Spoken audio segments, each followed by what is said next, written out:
Emotional. I was looking at the kids. You were crying over there too? I was looking at the kids. And I just felt so, blessed just to see how much they've grown and how much life they have in them and just to experience this, After all that we've lost, just to see that God has sustained us in such a powerful way, for us to still look to Him for our strength. Yes.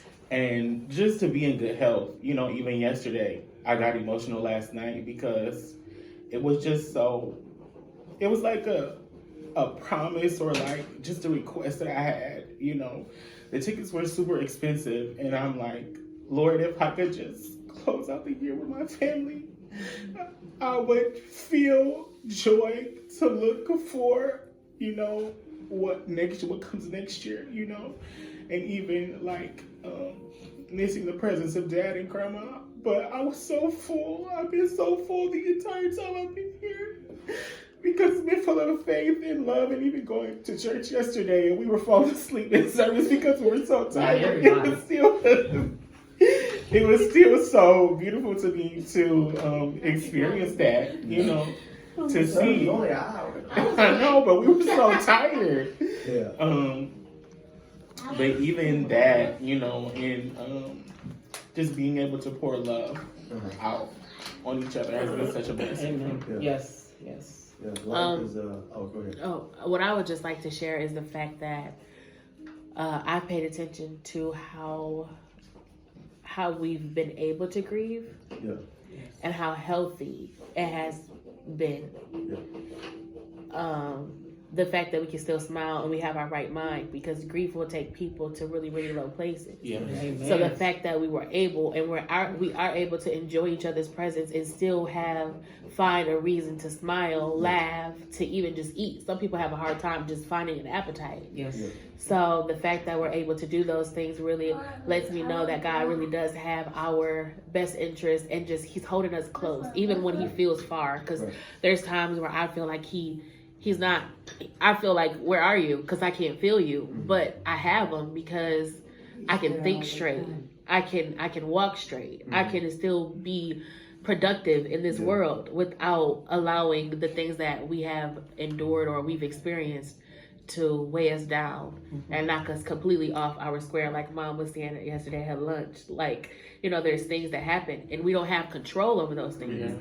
But the fact that God is still in control and He cares so much and He pays so much attention to us that He's able to hold our hand and walk us through the terrible, some terrible experiences that life or challenges that life takes us through. So, Amen. What you were talking about, the faithfulness of God, I think I may have told you guys this, but I was studying for school and I was reading about Naomi and Ruth. And Naomi, her and her husband had 2 sons, and I forget the other daughter-in-law, but they married. Her 2 sons married. Well, her husband ended up dying, and the 2 sons ended up dying, and they didn't have a legacy. And so, her other daughter-in-law went back to her native town, and Ruth stayed with Naomi, and she became more than just a daughter-in-law. She became a daughter, a true daughter to her.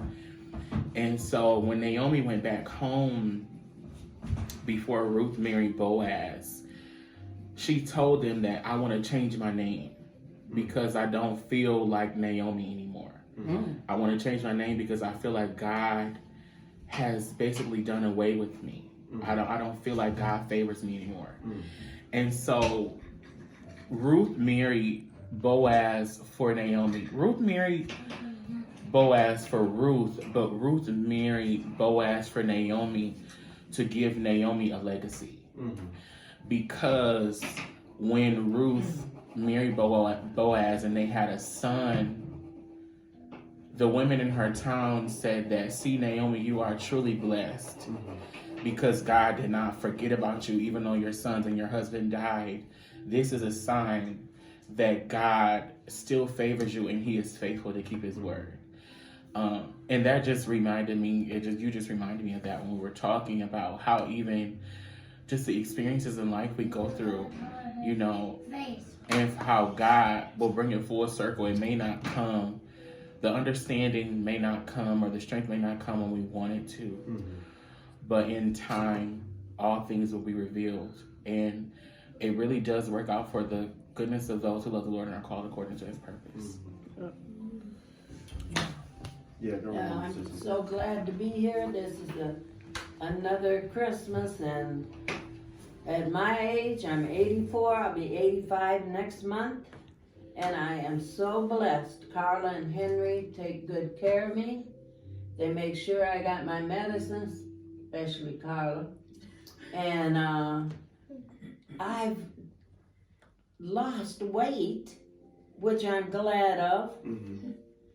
And they feed me good and watch over me, and I have my own room and my own chair, which I love. But I'm just so blessed to be here. Thank you, Ashton and Kaylee. Yeah. I love your house.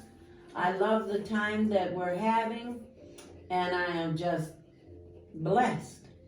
I'm glad to see another year come around, and hopefully I see another one. Mm-hmm. Amen. Prayerfully, Amen. because I know God is the head of my life. Mm-hmm.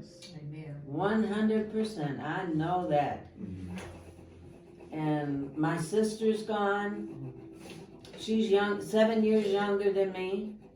And my oldest brother is gone. But my other brother, Dwayne, is living, and he's 2 years younger than me. Carla? I think so. Yeah. Yeah, Yeah. I think so. Yeah. Because I was born in 1940, he was born in 42. yes. Okay, okay. Yeah. And it just keeps going on like that. Mm-hmm. But anyway, I just thank Jesus and everybody for such a wonderful time. Amen. Amen.